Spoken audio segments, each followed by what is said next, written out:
Hello guys, আজকে finally সকাল সকাল আমার মালটার সাথে মানে গার্লফ্রেন্ডের সাথে শপিং করার জন্য বেরিয়ে পড়লাম। যাচ্ছি এখন ঝাড়গ্রাম শপিং মল। দেখতে থাকো গাইস, আজকে কী আমরা মস্তি করি। ফাইনালি আমরা শপিং মলে পৌঁছে গেলাম গাইস। এরপরে কি করি দেখো। এরপর কি নেবো ওটাই ভাবছি গাইস। আমার তো কিছু নেওয়ার নেই, আমার গার্লফ্রেন্ড কি নেই ওটাই দেখছি। ফাইনালি খোঁজাখুঁজি চলছে, কি নেবো ভাবছে। তারপর দেখছি ফাইনালি শুধু ঘোরাঘুরি চলছে, কিছু না নিয়ে করে।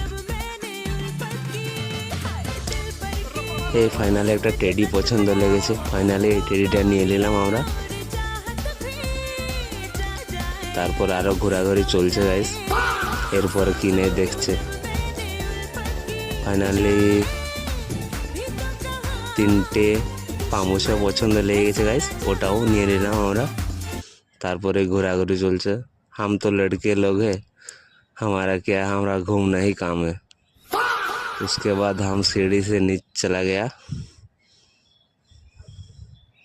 এরপর একটা বিস্কুট নিয়ে নিলাম গাইস। তারপরে ওটা কি বলে, ফেয়ার লাভলি নাকি, ওটা নিয়ে নিল। তারপর ফাইনালি আমাদের শপিং আজকের মতো হয়ে গেল। তারপর আমরা বেরিয়ে পড়লাম শপিং মল থেকে একটা বিস্কুট খেয়ে গাইস। তারপর আমরা বাড়ি ফিরে যাচ্ছি এখন।